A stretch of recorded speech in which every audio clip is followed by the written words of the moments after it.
Santo. E nós observamos, meus queridos e amados, que apesar daquele homem ser dotado de muito conhecimento, por ele ser príncipe da Judéia, ele não estava compreendendo, ele não estava entendendo, ele estava cego espiritual. Mas nós não somos diferentes. Quantas pessoas, antes de nós aceitar Jesus, já falou de Jesus para nós, mas meus queridos e amados, muitas vezes nós endurecíamos o nosso coração, muitas vezes nós contestávamos, muitas vezes nós perdíamos a oportunidade. Foi o que aconteceu com Nicodemos, que era o príncipe da Judéia. Ele também não entendia, falava de nascer de novo, ele não sabia. Ele perguntava para Jesus: será que eu preciso voltar a entrar dentro do ventre da minha mãe? E Jesus percebeu que aquele homem estava cego, aquele homem não estava compreendendo. Foi quando ali no Evangelho de São João, no capítulo 3, versículo 14, está escrito: como Moisés levantou a serpente no deserto, assim importa que o Filho do homem seja levantado, para que todos aqueles que nele crê não pereçam, mas tenham a vida eterna. Porque Deus amou o mundo de tal maneira que ele deu seu Filho unigênito, para que todos aqueles que nele crê não pereçam, mas que tenha a vida eterna, que tenha a salvação, que se liberta da cegueira espiritual, que passa a compreender os mistérios de Deus, assim como a Débora compreendeu e recebeu a autoridade de Deus. Meus queridos e amados, hoje, nesta noite, Deus está trabalhando desta forma, tirando a escama da visão espiritual de cada um dos nossos irmãos, para que nós possamos sair daqui alimentados, para que possamos sair daqui regozijando, para que possamos, meus irmãos, dar um grito de vitória e sair para a nossa bênção. Glória a Deus, glória a Deus. A palavra de Deus no Evangelho de São João está escrito: como Moisés levantou a serpente, assim importa que o Filho do homem seja levantado. Nós observamos, analisando ali no Velho Testamento, quando Deus deu a ordenância para Moisés fazer uma serpente de metal, e aquelas pessoas que na caminhada do deserto, quando eles murmuravam, Deus permitia que a praga da serpente mordia por causa da murmuração, por causa da reclamação. Mas a palavra de Deus diz que muitos morreram no deserto. Mas quando Moisés intercedeu pelo povo, Deus pediu para Moisés fazer uma serpente, e todos aqueles que olhavam para a serpente, para a serpente de metal, era curado por aquela serpente maligna, e era restaurado. E Deus, através da ajuda do Espírito Santo, venceu analisar qual que é o sintoma da mordida de uma serpente. O primeiro sintoma, meu irmão, nós ficamos cegos. O primeiro sintoma, nós não enxergamos, nós ficamos com a vista ofusca. É quando alguém vem falar do amor de Deus, é quando alguém vem nos entusiasmar para nós se inteirar na obra de Deus, nós achamos dificuldade, nós estamos cegos. A serpente está nos ferroando, a serpente está nos atacando. Mas quando nós fazemos como esse marechal aqui, pregamos o Evangelho para a alma ser salva, nós estamos restaurados da mordida da serpente. Quando nós fazemos igual a irmã Débora, ou na faculdade, ou na escola, ou nas caminhadas nas ruas, quando nós pregamos o Evangelho para a salvação da alma, este é o remédio que cura a mordida da serpente, que tira a cegueira espiritual.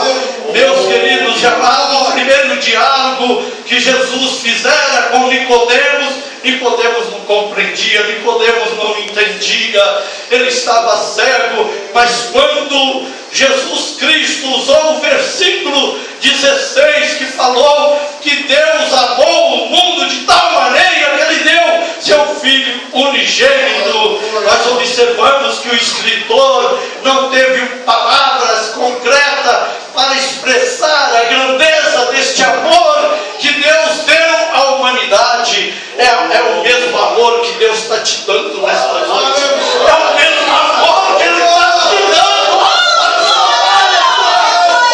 Ele quer resgatar a sua vida. Ele está batendo. Ele quer que você abra o coração. Ele quer que você saia daqui abençoado pelo poder do Espírito Santo. Mas necessita você compreender esse grande amor que Deus deu no ventre de Maria, que foi germinado naquele coxo e que hoje quer ser germinado dentro do seu coração. É isso que Deus quer fazer de cada um de nós.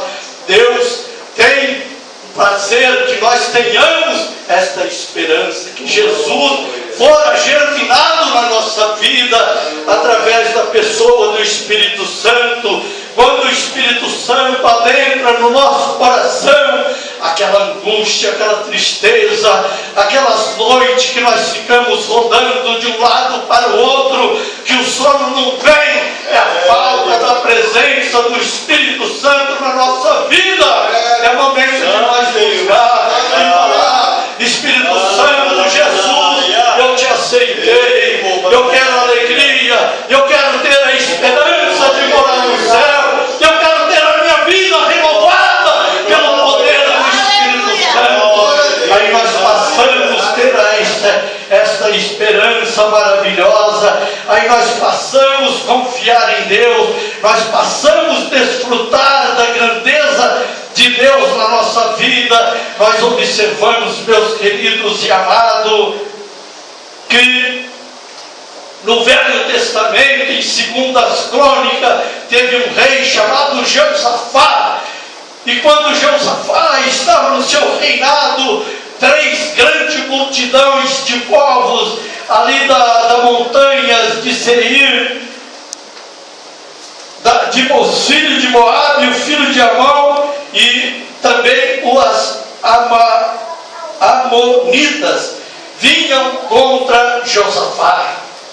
Josafá, diante daquela multidão, ele sentiu as suas forças pequenas, e nós observamos que Josafá, meus queridos, a esperança dele estava em Deus.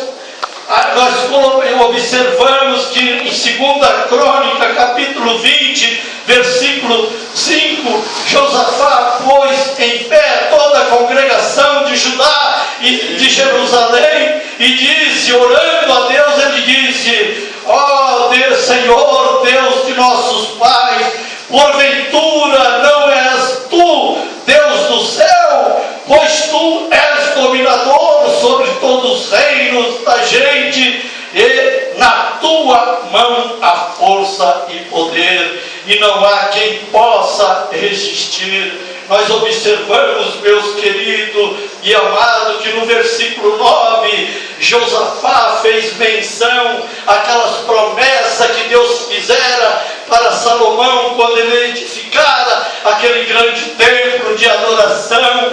E Josafá dizia: se algum mal nos sobrevier, espada, juízo, peste ou fome, nós nos apresentaremos diante desta casa, diante de ti, pois teu nome está nesta casa, e clamaremos a ti nas nossas angústias, e tu nos ouvirás e nos livrarás. Nós observamos que a partir do momento de Deus clamar, a partir do momento de Josafá orar a Deus, Deus ouviu do céu a oração, e Deus enviou o profeta para falar para Josafá, assim como está falando falando contigo. No versículo 17 está escrito: nesta peleja não tereis que pelejar, parais, estáis de pé e vede a salvação do Senhor para convosco.